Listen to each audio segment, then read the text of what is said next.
ಹನಿ ನೀರಾವರಿ ಕಾಮಗಾರಿಯಲ್ಲಿ ರಾಜ್ಯ ಹೆದ್ದಾರಿ ನಿಯಮ ಉಲ್ಲಂಘನೆ ಮಾಡಲಾಗಿದೆ ಅಂತ ಆರೋಪಿಸಿ ಹಾಗೂ ನರಸಾಪುರ ನಾಗಸಮುದ್ರ ಸರಹದ್ದಿನಲ್ಲಿ ನಡೆಯುತ್ತಿರುವ ಭೂ ಸ್ವಾಧೀನ ಪ್ರಕ್ರಿಯೆಯನ್ನು ಕೈಬಿಡುವಂತೆ ಆಗ್ರಹಿಸಿ ಕರ್ನಾಟಕ ರಕ್ಷಣಾ ವೇದಿಕೆ, ಶಿವರಾಮೇಗೌಡರ ಬಣ, ಕರ್ನಾಟಕ ರಾಜ್ಯ ರೈತ ಸಂಘ, ಹಸಿರು ಸೇನೆ ಹಾಗೂ ದಂಡಿನ ಶ್ರೀ ದುರ್ಗಾದೇವಿ ದೇವಸ್ಥಾನದ ಭಕ್ತರು ದಂಡಿನ ದುರ್ಗಾದೇವಿ ದೇವಸ್ಥಾನದ ಬಳಿ ಪ್ರತಿಭಟನೆ ನಡೆಸಿದ್ರು.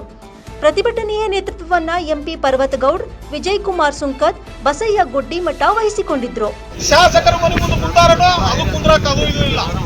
ಇವತ್ತು ರೈತ ಸಂಘಟನೆ ರೈತರ ಸೇವೆಗಾಗಿ ಸಂಘಟನೆ ಇದೆ. ರೈತರ ಧ್ವನಿಯಾಗಿ ಕೆಲಸ ಮಾಡ್ತಿದೆ ಗದಗ ಜಿಲ್ಲೆಯಲ್ಲಿ, ಕರ್ನಾಟಕ ರಾಜ್ಯಾದ್ಯಂತದಲ್ಲಿ. ಇವತ್ತು ಭೂ ಸಾಧನೆ ಆಕ್ಟ್ ಒಳಗೆ ಅವ್ರು ನೋಟಿಸ್ ಬಂದ್ರೆ ಅವ್ರಿಗೆ ನೋಟಿಸ್ ಹೆಂಗ್ ಕೊಡ್ಬೇಕಂದ್ರೆ ಫಸ್ಟ್ ಆ ಭಾಗದ ಎಷ್ಟು ಜಮೀನು ಹೋಗ್ತಾವ್ ರೈತರು ಎಲ್ಲಾ ರೈತರ ಸಭೆಯನ್ನ ಕರಿಬೇಕು.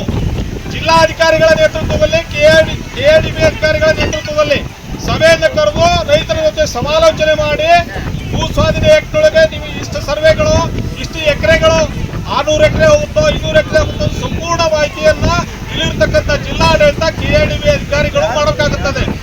ಅದು ಯಾವುದು ಕೂಡ ಮಾಡದೆ ರೈತರಿಗೆ ನೇರವಾಗಿ ನೋಟಿಸ್ ಬಂದಾಗ ಗ್ರಾಮೀಣ ಭಾಗದಲ್ಲಿ ಇರತಕ್ಕಂಥ ರೈತರು ಕಾನೂನು ಅರಿವು ಕಡಿಮೆ ಇದೆ, ನೋಟಿಸ್ ಬಂದು ಕೂಡಲೇ ಹೋಗ್ತಾರೆ. ಒಂದಿಷ್ಟು ಬಂದು ಎಣ್ಣೆ ತೋಡು ಏನೋ ಆತ್ಮಹತ್ಯೆ ಏನೋ ಮಾಡ್ಕೊಂತಾರೆ.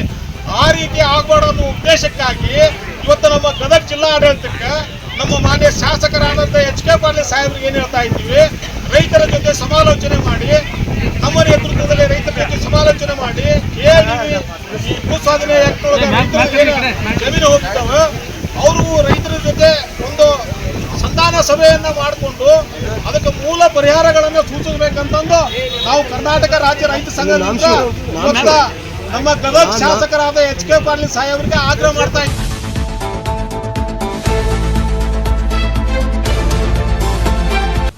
Rise of news, Gadag.